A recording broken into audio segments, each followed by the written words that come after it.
அனைவருக்கும் வணக்கம். இன்னைக்கான கிரிக்கெட் அப்டேட்டில் நாம் பார்க்க போகிற ரொம்ப முக்கியமான ஒரு சுவாரஸ்யமான தகவல் என்ன அப்படின்னு பார்த்தீங்கன்னா, சிஎஸ்கே மற்றும் ஆர்சிபி அவங்களுக்கு எவ்வளவு பிரச்சனை இருந்திருக்கு அப்படின்றத குறித்து ருத்ராஜ் வேதனையாக பேசியிருக்காரு. அவர் என்ன மாதிரியான விஷயங்களெல்லாம் சொல்லியிருக்காரு, என்னென்ன பிரச்சனைகள்லாம் அவங்களுக்கு இருந்திருக்கு அப்படிங்கிறத பற்றின பல முக்கிய தகவல்களையும், அதை தொடர்ந்து பார்த்தீங்க அப்படின்னா தினேஷ் கார்த்திக் அப்படிங்கிற போராளி இன்று தான் அவருக்கு இன்றைக்கி தான் கடைசி ஆட்டம் அப்படின்ற மாதிரியான ஒரு செய்தி தற்போது வெளியாகிட்டு இருக்கு. இதன் காரணமாக அவருடைய ரசிகர்கள் சோகத்திலையும் ஆழ்ந்திருக்காங்க. இது குறித்து பல்வேறு முக்கிய தகவல்கள் தற்போது வெளியாகியிருக்கு. இது குறித்த முக்கிய தகவல்களையும் நாம் இன்னைக்கு வீடியோவில் தெரிஞ்சுக்க போகிறோம். மேலும் பார்த்தீங்கன்னா கிரிக்கெட் தொடர்பான பல விஷயங்களை பற்றின சுவாரஸ்யமான தகவல்களையும் பார்க்க போகிறோம். இந்த பதிவு உங்களுக்கு மிக பயனுள்ள விகிதத்தில் இருக்கும். வீடியோக்குள்ளே போகிறதுக்கு முன்னாடி இது வரைக்கும் நீங்கள் நம்ம சேனலை சப்ஸ்கிரைப் பண்ணலைன்னா உடனே சப்ஸ்கிரைப் பண்ணிக்கோங்க. அப்படியே பக்கத்தில் இருக்கக்கூடிய நோட்டிஃபிகேஷனுக்கான பெல் பட்டனையும் ப்ரெஸ் பண்ணிக்கோங்க. சரி நேயர்களே, வாங்க வீடியோக்குள்ளே போகலாம். IPL 2024 ஆண்டு சீசனில் நடப்பு சாம்பியனாக களமிறங்கிய சென்னை சூப்பர் கிங்ஸ் அணி பிளே ஆஃப் இறுதி சுற்றுக்கு தகுதி பெறாமல் வெளியேறி இருக்காங்க அப்படின்னு தகவல் வெளியாகியிருக்கு. அது மட்டும் இல்லாமல் ஆர்சிபி அணிக்கு எதிரான கடைசி லீக் ஆட்டத்தில் சிஎஸ்கே அணி டாஸ் வென்று முதல்ல பந்து வச்சு தேர்வு செய்திருக்காங்க. இதனை அடுத்து களமிறங்கிய ஆர்சிபி அணி 5 விக்கெட் இழப்புக்கு 218 ரன்கள் எடுத்திருக்கு. இதனை அடுத்து 21 ரன்கள் எடுத்தால் கூட சிஎஸ்கே அணி பிளே ஆஃப் சுற்றுக்கு சென்றிருக்கும். ஆனால் 20 ஓவர் முடிவில் சிஎஸ்கே அணி 7 விக்கெட் இழப்பிற்கு 192 ரன்கள் எடுத்து 27 ரன்கள் வித்தியாசத்தில் தோல்வியை தழுவியிருக்கு. இந்த நிலையில் பிளே ஆஃப் சுற்றுக்கு தகுதி பெறாதது குறித்து கருத்து தெரிவித்திருக்காங்க சிஎஸ்கே அணி கேப்டன் ருத்ராஜ். அவர் என்ன சொல்லியிருக்காரு அப்படின்னா, 14 போட்டிகளில் 7 போட்டிகளில் நாங்கள் வெற்றி பெற்றிருக்கோம். இதனால இது எனக்கு மகிழ்ச்சி தான் அப்படின்னு பதிலளித்திருக்காரு. இன்றைய ஆட்டத்தில் தோல்வி குறித்து பேசிய அவர், ஆடுகளம் ரன் குவிக்க சாதகமாக தான் இருந்திருக்கு. ஆனால் சுழற்பந்து வீச்சாளர்களுக்கு எதிர்பார்த்ததை விட அதிகமாக பந்து திரும்பியது. இதனால் எங்களுக்கு பேட்ஸ்மேன்கள் தடுமாறியிருக்காங்க. எங்களுக்கு கொடுக்கப்பட்டிருந்த இலக்கு அடிக்கக்கூடியது தான். இந்த தொடரில் எங்களுக்கு பல விஷயங்கள் சாதகமாக அமையலை. கான்வே தொடக்கத்தில் இருந்து ஒரு போட்டியில் கூட இந்த சீசனில் விளையாடலை. இது எங்களுக்கு மிகப்பெரிய தாக்கத்தை உருவாக்கியிருக்கு. இது போன்று எங்களுடைய முக்கிய வீரரான பதிரனா காயம் காரணமாக விலகிட்டார். இதே போன்று வங்கதேச வீரர் முஸ்தபீசூர் ரஹ்மானும் பாதி போட்டிகளில் பங்கேற்கவில்லை. இப்படி பல வீரர்கள் காயம் காரணமாக விலகியது எங்களுடைய அணியின் சமநிலையை பாதித்திருக்கு. இதனால் எங்களால் வெற்றியை பெற முடியலை. இது போன்ற விஷயங்கள் எல்லாமே கிரிக்கெட்டில் நடைபெறும். எனக்கு தனிப்பட்ட சாதனைகள் மீது நம்பிக்கை கிடையாது. அணி வெற்றி பெற வேண்டும், அதுதான் எங்கள் அனைவருக்கும் முக்கியம். இந்த ஆட்டத்தில் எங்களால் வெற்றி பெற முடியலை. தனிப்பட்ட முறையில் எனக்கு ஏமாற்றமாக தான் இந்த விஷயம் இருக்குது அப்படின்னு சிஎஸ்கே அணி கேப்டன் ருத்ராஜ் தெரிவித்திருக்காரு. அது மட்டும் இல்லாமல் தினேஷ் கார்த்திக் அப்படின்றவருக்கு இந்த ஆட்டம் தான் கடைசி ஆட்டம் அப்படின்ற ஒரு செய்தியும் பார்த்தீங்க அப்படின்னா தற்போது வெளியாகியிருக்கு. இதன் காரணமாக அவருடைய ரசிகர்களும் சோகத்தில் ஆழ்ந்திருக்காங்களாம். நடப்பு IPL தொடர் விறுவிறுப்பாக நடைபெற்று வந்துட்டுருக்கு. இந்த IPL தொடரில் இன்று முக்கியமான லீக் போட்டியில் Chennai Super Kings, Royal Challengers Bangalore அணிகள் நேருக்கு நேர் மோதுறாங்க. இந்த போட்டியில் வெற்றி பெற்றாலே பிளே ஆஃப் சுற்றுக்கு சென்றுவிடும் சூழலில் சென்னை அணியும் குறிப்பிட்ட வித்தியாசத்தில் வெற்றி பெற்றால் மட்டுமே பிளே ஆஃப் சுற்றுக்கு செல்ல முடியும் அப்படின்ற கட்டாயத்தில் பெங்களூர் அணியும் களமிறங்குறாங்க. இந்த சீசன் பெரும்பாலான சீனியர் வீரர்களுக்கு கடைசி தொடராக இருக்க வாய்ப்புள்ளதாக தகவல்கள் தொடர்ந்து வெளியாகியிருக்கு. குறிப்பாக 42 வயதான இந்திய அணியின் முன்னாள் கேப்டன் தோனிக்கு இது கடைசி சீசனாக இருக்க வாய்ப்புள்ளதாகவும் தகவல்கள் வெளியாகியிருக்கு. ஒருவேளை இந்த போட்டியில் தோற்று சென்னை அணி வெளியேறினால் தோனிக்கு இது கடைசி போட்டியாக இருக்கவும் வாய்ப்பு பலரும் சொல்லி வந்துட்டு. அதே சமயம் தோனியின் ஓய்வை பற்றி பேசக்கூடிய நாம பலரும் தினேஷ் கார்த்திகை மறந்து விடுறோம். தினேஷ் கார்த்திக் ஏற்கனவே இதுதான் தன்னுடைய கடைசி சீசன் அப்படின்னு மறைமுகமாக தெரிவித்து விட்டார்.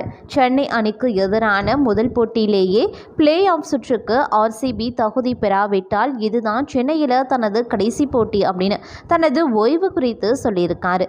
இந்திய அணி சரியாக பயன்படுத்தி கொள்ளாத திறமையான கிரிக்கெட் வீரர்கள் தினேஷ் கார்த்திக்கும் ஒருவர். MS தோனிக்கு முன்பே இந்திய அணியில் விக்கெட் கீப்பராக அறிமுகமான தினேஷ் கார்த்திக்கிற்கு வாய்ப்புகள் நிலையாக கிடைக்காததும் அவரால் இந்திய அணியில் பெரிய அளவில் சாதிக்க முடியாததற்கும் காரணம். கிரிக்கெட் வீரரில் இருந்து வர்ணனையாளராக மாறிய அவரை மீண்டும் கிரிக்கெட் வீரராக அழைத்து வந்து மிகச்சிறந்த ஃபினிஷர் அப்படின்ற உலகிற்கு அடையாளம் காட்டியது RCB. IPL தொடரில் Delhi Daredevils, Mumbai Indians, Kolkata Knight Riders அணிகளுக்காக ஆடியிருக்கக்கூடிய தினேஷ் கார்த்திக் பெங்களூர் அணிக்காக ஆடத் தொடங்கிய பிறகு விராட் கோலி, கெயில் டிவிலியர்ஸ் போன்ற RCBயின் ஒரு அங்கமாகவே மாறிவிட்டார்.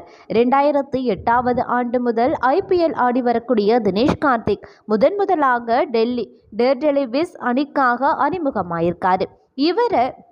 இதுவரைக்கும் அவர் 255 IPL போட்டிகளில் ஆடி 232 இன்னிங்ஸ் பேட்டிங் செய்து 4817 ரன்களை எடுத்திருக்காரு. கொல்கத்தா அணிக்காக ஆடிய போது அதிகபட்சமாக அவர் 97 ரன்களை எடுத்ததே அவரது IPL அதிகபட்சம் ஆகும் அப்படின்னு கூட சொல்லலாம். அனைத்து IPL தொடர்லையுமே ஆடியிருக்கக்கூடிய தினேஷ் கார்த்திக் முதலாக டெல்லி டேர்டெவில்ஸ் அணிக்காக ஆடினார். அதுக்கப்புறமா 2011 ஆண்டு அவர் கிங்ஸ் 11 பஞ்சாப் அணிக்காக ஏலத்திலையும் எடுக்கப்பட்டார். அங்கே 2 சீசன்கள் ஆடிய அவர் மும்பை இந்தியன்ஸ் அணிக்காக பின்னர் ஆடியிருக்காரு. அங்கிருந்து அவர் டெல்லி அணிக்கு 2014 ஆண்டு மீண்டும் ஏலத்திலையும் எடுக்கப்பட்டார். 2015 ஆண்டு பெங்களூர் அணிக்காக முதலாக ஆடிய தினேஷ் கார்த்திக் குஜராத் லைன்ஸ் அணிக்காக 2016 மற்றும் 2017 ஆண்டு ஆடியிருக்காரு. அதன் பின்பு கொல்கத்தா நைட் ரைடர்ஸ் அணிக்காக அவர் ஏலத்தில் எடுக்கப்பட்டார். கொல்கத்தா அணிக்காக கேப்டன்சியும் அவர் செய்திருக்காரு.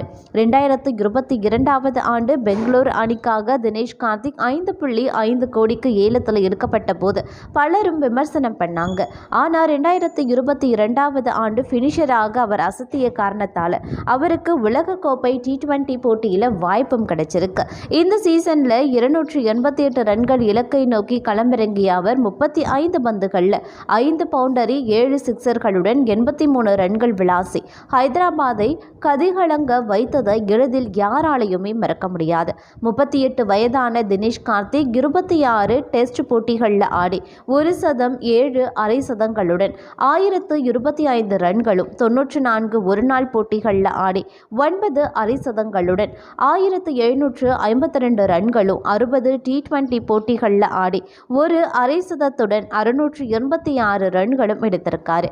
2004 ஆண்டு முதல் இந்திய அணிக்காக ஆடி வரும் தினேஷ் கார்த்திக் 2022 T20 போட்டியில் கடைசியாக இந்திய அணிக்காகவும் ஆடியிருக்காரு. இந்திய அணிக்காகவும் IPL தொடரில் சுமார் 20 ஆண்டுகளாக ஆடி வரக்கூடிய தினேஷ் கார்த்திக் இன்னும் ஓரிரு போட்டிகளில் ஆடுவது இன்றைய போட்டியின் முடிவை பொறுத்தே அமையும் அப்படின்னும், எதுவாயினும் தமிழ்நாட்டில் இருந்து உதித்த கிரிக்கெட் வீரர்களில் தினேஷ் கார்த்திக் தவிர்க்க முடியாத தலை சிறந்த வீரர் என்பதை அவர் சாதனைகளே வரலாறு பேசும். மேலும் சிறந்த ஃபினிஷர்களின் பட்டியலில் தினேஷ் கார்த்திக் பெயரும் இன்று நிலைத்திருக்கும் அப்படின்னு கூட சொல்லலாம். இந்த நிலையில் பெங்களூரு சின்னசாமி மைதானத்தில் RCB CSK அணிகளுக்கு இடையிலான பரபரப்பான லீக் போட்டியில் வெற்றி பெற்று 4வது அணியாக RCB அணி பிளே ஆஃப் சுற்றுக்கு முன்னேறியிருக்காங்க. இதன் மூலம் CSK அணி தொடரில் இருந்து வெளியேற்றப்பட்டிருக்கு. CSK அணிக்கு 219 ரன்கள் இலக்காக நிர்ணயிக்கப்பட்டாலோ 201 ரன்கள் எடுத்தாலே பிளே ஆஃப் சுற்றுக்கு தகுதி பெற்றுவிடலாம் அப்படிங்கிற நிலையில் வெறும் 191 ரன்களை மட்டுமே எடுத்து CSK அணி தோல்வி அடைந்திருக்காங்க. டாஸ் வென்ற CSK முதல்ல பந்து வீச்ச தேர்வு செய்திருக்கு. 219 ரன்கள் இலக்கை துரத்திய CSK அணிக்கு ருதுராஜ் 0, மிட்சல் 4 அப்படின்னு பவர் பிளேவில் ஆட்டம் இழந்திருக்காங்க. ரஹனே, ரச்சின் ஆகியோர் 66 ரன்களுக்கு பார்ட்னர்ஷிப் அமைத்த நிலையில் ரஹனே 33 ரன்களுக்கு ஆட்டம் இழந்தார். அடுத்து ரச்சின் ரவீந்திரா அதிர்ச்சி அளிக்கக்கூடிய வகையில் ரன் அவுட் ஆனார். இதன் மூலமாக 37 பந்துகளில் 5 பவுண்டரிகள் 3 சிக்சர்களுடன் 61 ரன்கள் எடுத்து ரச்சின் வெளியேறியிருக்கார். அடுத்து துபே துபே வந்து 7, சாண்டனர் 3 ரன்களும் ஆட்டமிழக்க கடைசி 5 ஓவர்களில் ஜடேஜா தோனி சிறப்பாக விளையாடி 201 ரன்களை நெருங்கினாங்க. இதன் மூலம் கடைசி ஓவரில் 17 ரன்கள் தேவைப்பட்ட தோனி முதல் பந்தில் 6 அடித்து மிரட்டினார். இருப்பினும் இரண்டாவது பந்தில் கேட்ச் கொடுத்து தோனி வெளியேற ஆட்டம் தலைகீழாக மாறியது.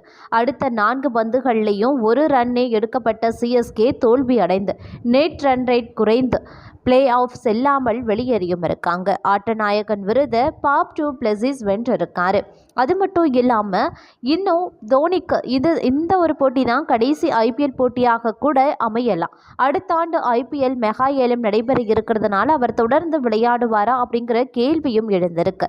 அந்த வகையில் தோனி தனது கடைசி போட்டியில் தோல்வியுடன் நிறைவு பெற்றிருக்காரு அப்படின்னு தான் சொல்லணும். இருந்தாலும் அதிகாரப்பூர்வமாக தோனி அறிவிக்கும் வரைக்கும் அது உறுதியாகாது.